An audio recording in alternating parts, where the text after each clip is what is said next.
تو پھر روزہ ٹوٹے گا. آگے وہ بات آ رہی ہے. او ذبابن، یا اس کے گلے میں مکھی چلی گئی، یعنی اس کی اس میں کوئی انٹینشن نہیں تھی، اور وداؤٹ انٹینشن اس کے گلے میں اگر غبار چلا جائے، مکھی چلی جائے، تو بھی روزہ ٹوٹتا نہیں ہے. وہو ذاکر، اور اس کو یاد بھی تھا کہ میرا روزہ ہے، پھر بھی یہ چیزیں ہو گئی تو نتھنگ ٹو وری. او اکل ما بین اسنانہ، یا اس نے اپنے دانتوں کے درمیان میں کوئی چیز جو اٹکی ہوئی تھی وہ اس نے کھا لی، لیکن اس میں یہ تفصیل ہے کہ وہ چنے سے بڑی نہ ہو. اور اوقاء فرماتے ہیں یا اس کو قے آ گئی، روزے دار کو قے آ گئی، چاہے تھوڑی یا زیادہ، اس سے کوئی فرق نہیں پڑتا، بہرحال اس سے روزہ نہیں ٹوٹتا. یہاں کچھ لوگ مکس اپ کرتے ہیں کہ قے آنے پر پوچھتے ہیں کہ میرا روزہ رہ گیا کہ نہیں.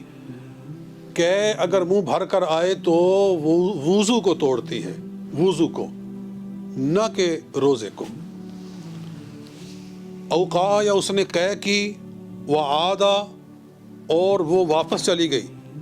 اس نے واپس نہیں کی، آج خود بائی اٹ سیلف اس کی قے جو ہے وہ واپس چلی گئی. لم یفطر، ان سارے پچھلے مسائل کے بارے میں انہوں نے آخر میں جواب دیا ہے لم یفطر، یعنی اس کا روزہ نہیں ٹوٹا. اور آگے فرماتے ہیں وَإِنْ أَعَادَهُ، اگر اس نے قے کو خود واپس کیا، منہ میں آئی اور اس نے خود لوٹائی.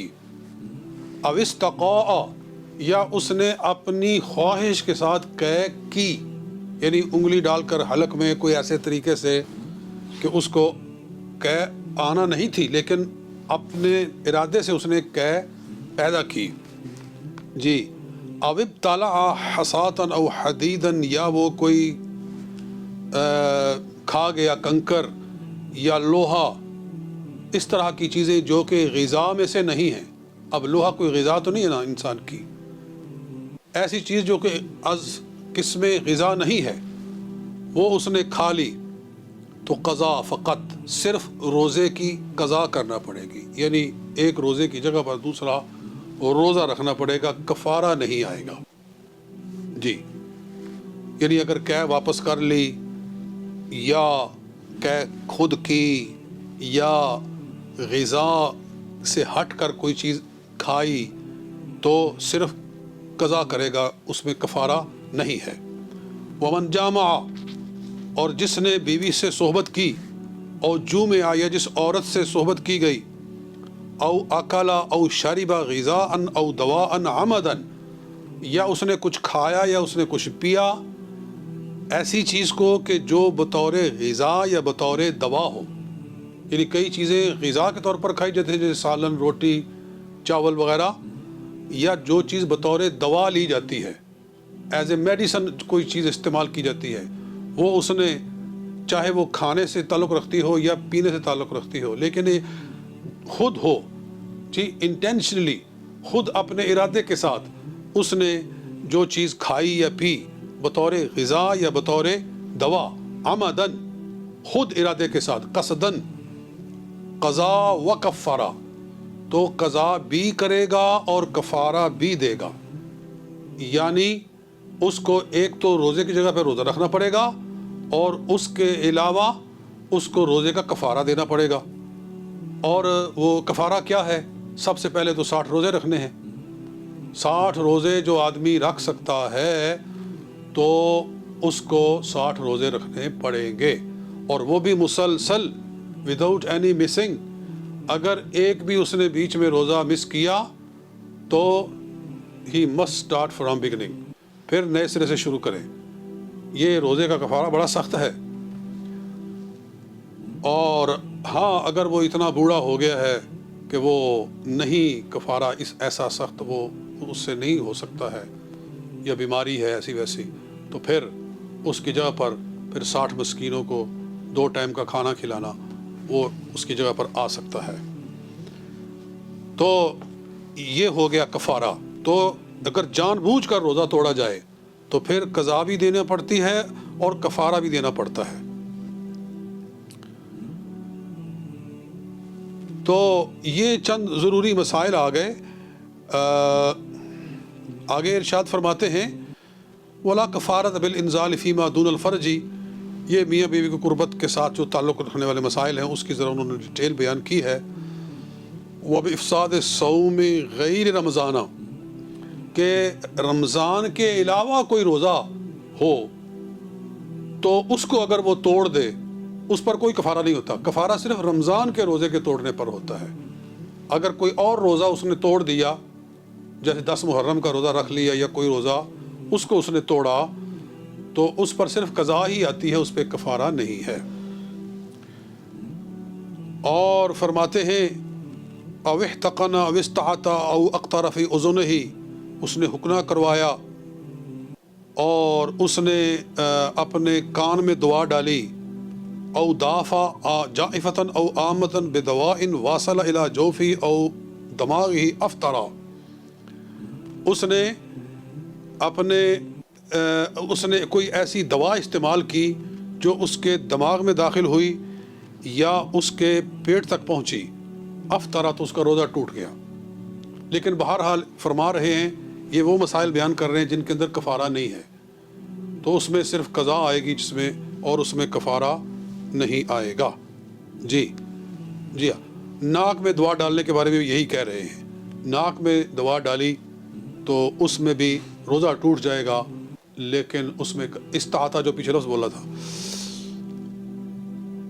اور فرماتے ہیں کہ کوئی وَكَرِهَ ذَوْقُ شَيْءٍ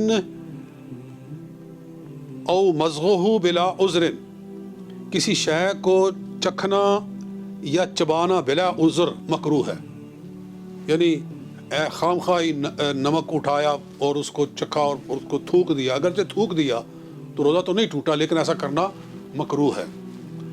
بلا عذر کہہ رہے ہیں، تو عذر میں علماء فرماتے ہیں کہ عورت نے ہنڈیا پکائی ہے تو وہ اگر چکھنا چاہے اور اس کا شوہر سخت مزاج ہے تو اس نے صرف یہ چیک کرنے کے لیے کہ اس کا نمک مرچ صحیح ہے، اس نے اگر چکھ کے تھوک دیا تو پھر کوئی کراہت نہیں ہے۔ جی، تو یہ چند مسائل بیان ہوئے۔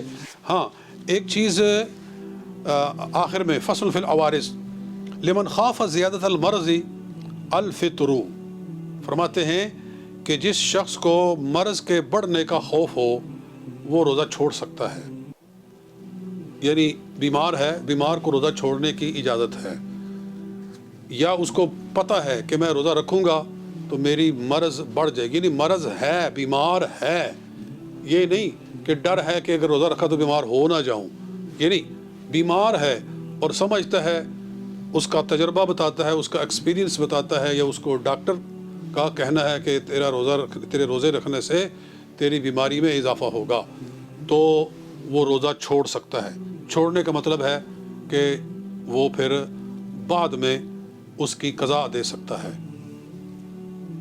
اور وللمسافری، اور مسافر کو بھی روزہ چھوڑنے کی اجازت ہے، یعنی شرعی سفر جو ہوتا ہے اس پر کسی نے جانا ہو تو 58 مائلز تو یا اس سے زیادہ، مثلا لندن جانا یا مانچسٹر سے، اس طرح کا لمبا سفر ہو تو وہ روزہ چھوڑ سکتا ہے، یعنی بعد میں قضا کرے گا۔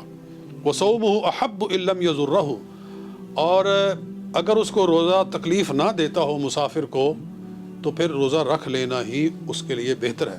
خود قرآن پاک میں اللہ تعالیٰ ارشاد فرماتا ہے وَأَن تَصُومُوا خَيْرٌ لَكُمْ، اے مسافروں اور بیماروں تم روزہ چھوڑ سکتے ہو، لیکن اگر روزہ رکھ لو تو تمہارے لیے اچھا ہے، کیونکہ رمضان میں جو ثواب ہوتا ہے روزے کا وہ بعد میں نہیں مل سکتا۔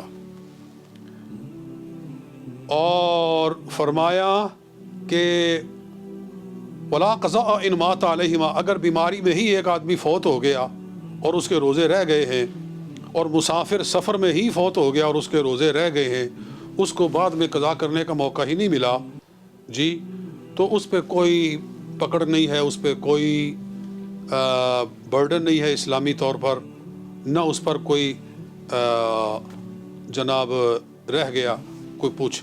وَيُطْعِمُ وَلِيُّهُمَا لِكُلِّ يَوْمٍ كَالْفِطْرَةِ بِوَصِيَّةٍ.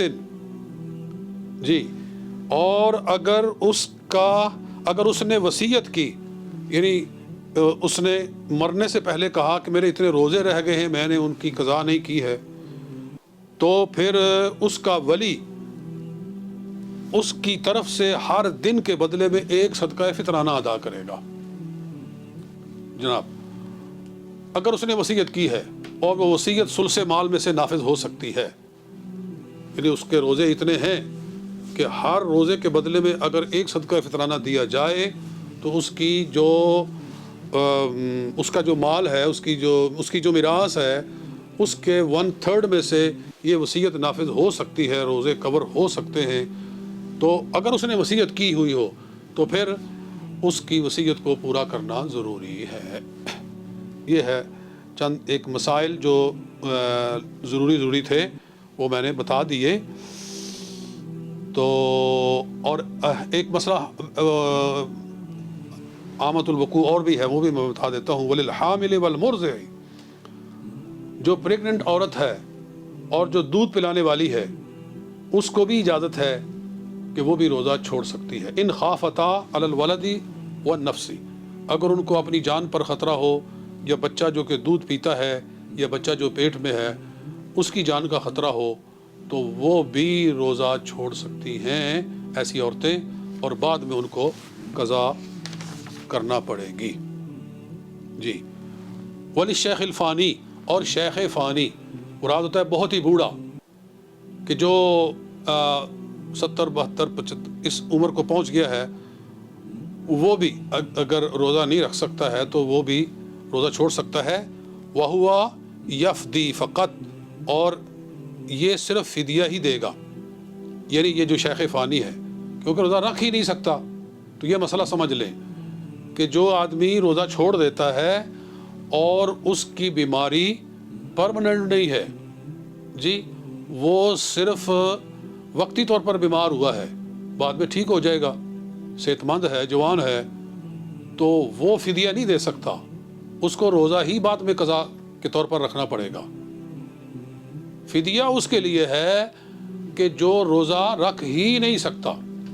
جی، جیسے شوگر کے جو مریض ہوتے ہیں، یہ ہمیں معلوم ہے کہ شوگر کا مریض واقعی ایسا ہوتا ہے کہ اس کے لیے روزہ رکھنا مشکل ہوتا ہے، رمضان میں بھی اور رمضان کے بعد بھی. جب اس سے رکھا ہی نہیں جاتا تو پھر وہ فدیہ دے سکتا ہے. اور یہ ہر مومن کو خدا کا خوف سامنے رکھ کر فیصلہ کرنا چاہیے کہ میری مرض کیسی ہے. آج کل ہم نے دیکھا ہے کہ بہت سارے لوگ ہیں کہ جی ہم روزہ نہیں رکھ سکتے، جی بس خود ہی انہوں نے فیصلہ کر لیا کہ جی ہم روزہ نہیں رکھ سکتے، اور وہ فدیہ دے رہے ہیں. وہ سمجھتے ہیں کہ بس ہم نے فدیہ دے دیا ہے اور بڑا مسئلہ حل ہو گیا ہے. یہاں برطانیہ میں رہتے ہوئے ٹھنڈ ہے، یہاں تو روزہ رکھنا کوئی مشکل ہی نہیں ہے، اور انہوں نے اپنے طور پر فیصلہ کر لیا ہے کہ جی ہم روزہ نہیں رکھ سکتے. تو ایسا کرنا جائز نہیں ہے. یہ اللہ تعالیٰ کے ساتھ آپ یہ نہ کریں اس طرح. اللہ تعالیٰ کی ذات سب کچھ جانتی ہے کہ کون روزہ رکھ سکتا ہے، کون نہیں رکھ سکتا. اگر آپ کا ایکسپیرینس طویل عرصے سے ایسا ہے کہ آپ روزہ نہیں رکھ سکتے، بیماری ہی ایسی ہے، یا ڈاکٹر ہی کہتا ہے کہ آپ نہیں روزہ رکھ سکتے، تو آپ کو اجازت ہے کہ آپ روزہ چھوڑ دیں اور اس کی جگہ پر آپ فدیہ دے دیں. تو جو کچھ میں نے کہا، اللہ حکم الحاکمین قبول فرمائے اور ہمارے روزوں کو منظور مقبول فرمائے. وما علینا الا البلاغ.